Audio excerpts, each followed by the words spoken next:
सुप्रभात बच्चों। आज हम जो पाठ पढ़ने जा रहे हैं उसका शीर्षक है वृक्षः। वृक्षा पद बहुवचन है, इसलिए इसका अर्थ क्या हो गया? बहुत से पेड़। तो हम इस पाठ पर आते हैं। सबसे पहले हम इसका सस्वर वाचन करेंगे, उसको आप ध्यान से सुनिए, ठीक है। वने वने निवसन्तो वृक्षः वनं वनं रचयन्ति वृक्षः शाखादोलासीना विहगा तह किमपि कूजन्ति वृक्षः पिबन्ति पवनं जलं सन्ततं साधुजना इव सर्वे वृक्षाः स्पृशन्ति पातः पातालं च नभः शिरसु वहन्ति वृक्षाः पयोदर्पणे स्वप्रतिबिम्बं कौतुकेन पश्यन्ति वृक्षाः प्रसारे स्वच्छ छाया संस्तरणं कुर्वन्ति सत्कारं वृक्षाः वने वने निवसन्तो वृक्षाः वनं वनं रचयन्ति वृक्षाः। अब हम इसका भावार्थ देखेंगे। वने वने निवसन्तो वृक्षाः, वृक्ष क्या होते हैं? वो वन में रहते हैं। प्रत्येक वन में आपको पेड़ दिखाई देंगे। वनम वनम रचयन्ति वृक्षाः, और ये पेड़ क्या करते हैं? वन की रचना करते हैं। वन में आपको बहुत सारे पेड़ दिखाई देते हैं, उसी से उसको वन कहा जाता है। पेड़, बहुत सारे पेड़ होंगे तो वो वन कहलाया जाएगा, ठीक है। शाखा दोला सीना वेहगा तह किमपि कूजन्ति वृक्षाः। शाखा माने टहनी, जो टहनी रूपी आसन पर बैठे हुए वेहगा माने पक्षी। वेहगा भी आपका बहुवचन पद है, बहुत से पक्षी। उसकी जो टहनी होती है वो, उस पर पक्षी क्या करते हैं? डोला माने झूला, उस झूले पर आसीना माने बैठे हुए क्या करते हैं? कूजंती, कूजते हैं, आवाज करते हैं, कुछ गीत सा गाते हैं। तो इसलिए क्या कहा गया है कि पेड़ पर बहुत से पक्षी बैठकर उसकी टहनी पर, जिसको झूला के रूप में प्रयोग करते हैं, और उस पर बैठकर चहकते हैं, कूजते हैं, ध्वनि करते हैं। तो पक्षी टहनी रूपी झूला पर बैठकर आवाज करते हैं, कूजते हैं, ध्वनि करते हैं। पिबन्ति पवनम जलम सततम, ये सततम है बेटा, संततम नहीं है। साधु जना इव सर्वे वृक्षा, और ये पेड़ क्या करते हैं? पिबन्ति माने पीते हैं, पवनम माने हवा को, जलम माने जल को, पानी को, सततम माने निरंतर, लगातार। साधु जना इव, साधु जना माने सज्जनों के, इव माने समान, सर्वे माने सभी, वृक्षा माने पेड़। तो पेड़ कैसे होते हैं कि ये हवा और जल को लगातार पीते हुए या पीते हैं, और किसके समान व्यवहार करते हैं? सज्जनों के समान व्यवहार करते हैं, सज्जनों जैसे होते हैं, सज्जनों जैसा इनका आचरण होता है। जैसे कि जो सज्जन लोग होते हैं वो क्या होते हैं? बहुत परोपकारी होते हैं। उसी तरीके से पेड़ भी क्या है? परोपकार करते हैं, हमको फल देते हैं, लकड़ी देते हैं। इसीलिए इनकी पेड़ों की तुलना किससे की गई है?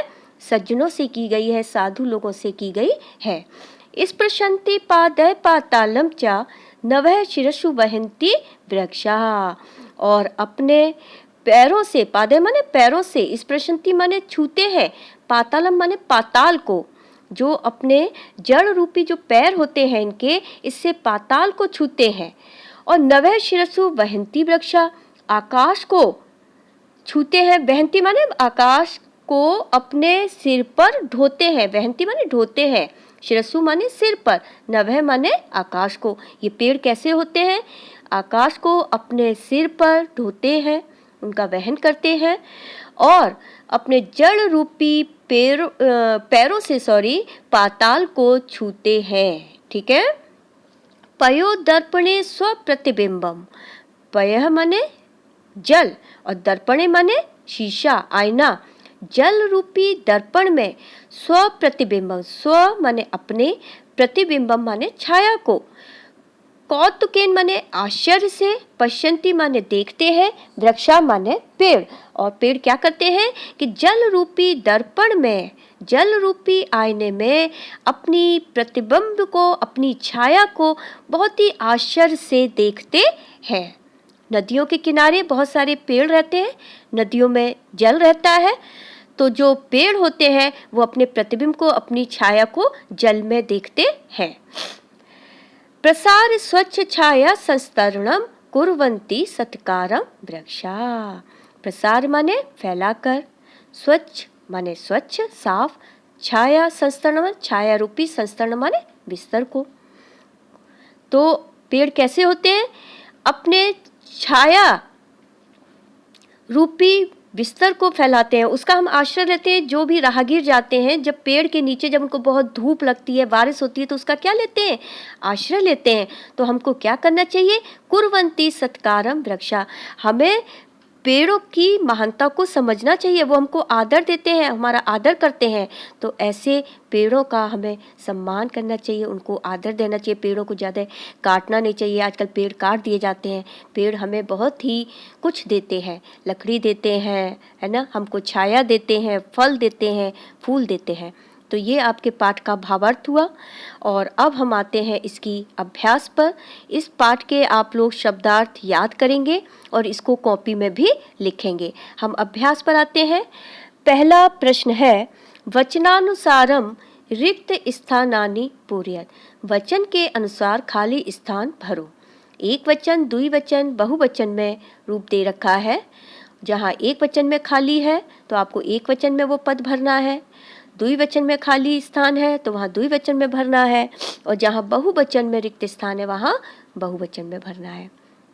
यथा, यथा माने जैसे, वनम वने वनानि। वन का एक वचन क्या हो गया? वनम, द्विवचन वने और बहुवचन वनानि। इसी तरीके से जल का एक वचन होगा क्या? खाली स्थान में क्या हो जाएगा? जलम, जले, बहुवचन क्या हो जाएगा? जलानि। तीसरा बिंब, तो बिंब का एक वचन बिंबम, द्विवचन में फिर क्या हो जाएगा खाली स्थान में? बिंबे, और बहुवचन में बिंबानि। अब इसी तरीके से हम वृक्ष का देखते हैं। वृक्षम, वृक्षौ, वृक्षान। तो दूसरा भी जो हम करेंगे वो इसी को आधार मान के करेंगे। जैसे उदाहरण दे रखा है आपका, खाली स्थान में पवन का क्या हो जाएगा? पवनम, पवनौ, खाली स्थान में पवनान। खाली स्थान में जन का जनम, जनौ आपका दे रखा है, बहुवचन हो जाएगा जनान। ठीक है। प्रश्न संख्या 2 क्या कहता है आपका? कोष्ठकेषु प्रदत्त शब्देषु उपयुक्त विभक्तिम योजित्वा रिक्त स्थानानि पूरयत। जो कोष्ठक में दिए हुए शब्द हैं उसमें सही विभक्ति जोड़कर आपको खाली स्थान में भरना है। जैसे उदाहरण दे रखा है, अहम रोटिकाम खादामि। रोटिका पद की जो विभक्ति लगी वो द्वितीया हो गई, रोटिकाम, रोटी को खाता हूँ, तो रोटिका का क्या हो जाएगा? रोटिकाम, अहम रोटिकाम खादामि। इसी तरीके से का, त्वम, खालिस्तान, पिबसि, तो जल का क्या हो जाएगा? जलम। ठीक है। ख देखिए, छात्र खालिस्तान पश्यति। दूरदर्शन दिया है कोष्ठक में, तो इसकी सही विभक्ति क्या हो जाएगी? दूरदर्शनम, दूरदर्शन को। ठीक है, को आ गया, द्वितीय विभक्ति है। ग में वृक्षः खालिस्तान पिबन्ति, पवन दिया है तो पवन का हो जाएगा पवनम। घ देखिए, ताः खालिस्तान लिखन्ति, कथा का क्या हो जाएगा? कथाम, ताः कथाम लिखन्ति। न देखिए, आवाम खालिस्तान गच्छावः। जंतुशाला पद दिया है कोष्ठक में, तो जंतुशाला का हो जाएगा जंतुशालाम, आवाम जंतुशालाम गच्छावः। ठीक है। प्रश्न संख्या 3 देखिए, अधोलिखितेषु वाक्येषु कर्तृपदानि चिनुत। इसमें क्या करना है? जो नीचे लिखे हुए वाक्य हैं उसमें से आपको कर्ता छांटना है। ठीक है। और कर्ता क्या होता है? काम को करने वाला। ठीक है। और कर्ता में कौन सी विभक्ति होती है? प्रथमा विभक्ति होती है। का देखिए, वृक्षः नभः शिरसु वहन्ति। पेड़ आकाश को सिर पर ढोते हैं, तो कौन करता है काम? वृक्षः, तो वृक्ष आपका कर्ता हो गया। खा देखिए, व्यहगा वृक्षेषु कूजन्ति। पक्षी पेड़ों पर कूजते हैं, ध्वनि करते हैं, तो कौन कूजते हैं? पक्षी, व्यहगा हो जाएगा। ग पयोदर्पणे वृक्षा स्वप्रतिबिंबम पश्यन्ति। जल रूपी आईने में पेड़ अपने प्रतिबिंब को देखते हैं। तो कौन देखते हैं? पेड़। तो पेड़ की संस्कृत वृक्षा। वृक्षा आपका क्या हो जाएगा? कर्ता हो जाएगा। घ देखिए, कृषकः अन्नानि उत्पादयति। किसान अन्न उत्पादित करते हैं, अन्न को पैदा करते हैं। तो कौन करता है? किसान। कृषकः आ जाएगा। ण देखिए, सरोवरे मत्स्यः सन्ति। सरोवर में मछलियां हैं। सरोवर में क्या है? मछलियां। तो हो जाएगा आपका मत्स्यः। प्रश्न संख्या 4 कहता है, प्रश्न नाम उत्तराणि एक पदेन लिखत। जो प्रश्नों के उत्तर देने हैं वो आपको किसमें देने हैं? एक पद में। एक मतलब एक शब्द में उत्तर लिखना है। का है, वृक्षः कः पातालम स्पृशन्ति। पेड़ किससे पाताल को छूते हैं? किससे छूते हैं? पैरों से। पाद है, कहे की जगह आ जाएगा। ख वृक्षः किम रचयन्ति। पेड़ क्या बनाते हैं? वन को बनाते हैं। तो आया था ना आपके उसमें, वनम वनम रचयन्ति वृक्षा। तो वनम आ जाएगा। एक पद में देना है तो खाली वनम लिखेंगे आप। ग है, विहगः कुत्र आसीनः। पक्षी कहाँ रहते हैं? शाखा दोला सीना विहगा। आया था ना, तो उत्तर हो जाएगा शाखा दोला सीना। ठीक है, टहनी रूपी झूले पर रहते हैं। घा है, कौतुकेन वृक्षः किम पश्यन्ति। आश्चर्यचकित होकर पेड़ क्या देखते हैं? तो क्या आता? स्वप्रतिबिंबम। अपने प्रतिबिंब को, अपनी छाया को। तो उत्तर क्या हो जाएगा? स्वप्रतिबिंबम। 5वां देखिए, समुचित है पद है रिक्त स्थानानि पूर्यात्। आपको उचित पद से खाली स्थान भरने हैं। विभक्ति दे रखी है, एक वचन, द्विवचन और बहुवचन है। जहाँ द्विवचन खाली है वहाँ द्विवचन में, एक वचन में खाली है तो एक वचन पद, और बहुवचन में खाली है तो बहुवचन पद लिखना है। प्रथमा है, जैसे प्रथमा व्यक्ति में गजः गजौ गजः। तो अश्व का क्या हो जाएगा? अश्व दे रखा है, द्विवचन हो जाएगा अश्वौ, बहुवचन अश्वः। तृतीय व्यक्ति देखिए, सूर्यम सूर्यौ सूर्यान। तो इसी तरीके से जब चंद्र का करेंगे, चंद्रम चंद्रौ चंद्रान। तृतीय व्यक्ति में विडालेन विडालाभ्याम विडाल है। तो इसी तरीके से मंडूक शब्द का करेंगे, मंडूकेन मंडूकाभ्याम मंडूक है। ठीक है। चतुर्थी व्यक्ति में देखिए, सर्पाय सर्पाभ्याम सर्पेभ्य। जब वानर का करेंगे चतुर्थी व्यक्ति क्या हो जाएगा? वानराय वानराभ्याम वानरेभ्य। ठीक है। चतुर्थी व्यक्ति देखिए, सर्पाय सर्पाभ्याम सर्पेभ्य। तो वानर का करेंगे वानराय वानराभ्याम वानरेभ्य। ये आपको भी बता दिया चुका है। पंचमी देखिए, मोदकात मोदकाभ्याम मोदकेभ्य। जब वृक्ष का करेंगे पंचमी तो क्या होगा? वृक्षात वृक्षाभ्याम वृक्षेभ्य। षष्ठी व्यक्ति देखिए, जन का क्या हो गया? जनस्य जनयोः जनानाम। तो शुक का क्या करेंगे? शुकस्य शुकयोः शुकानाम। सप्तमी व्यक्ति देखिए, शिक्षके शिक्षकयोः शिक्षकेषु। तो मयूर का हो जाएगा मयूरे मयूरयोः मयूरेषु। संबोधनम में क्या होगा? हे बालक हे बालकौ हे बालका। तो अगर नर्तक का करेंगे, हे नर्तक हे नर्तकौ हे नर्तकः। ठीक है। तो ये आपकी अभ्यास का 5वां प्रश्न खत्म होता है। छठे पर आइए, भिन्न प्रकृतिकम पदम चिनुत।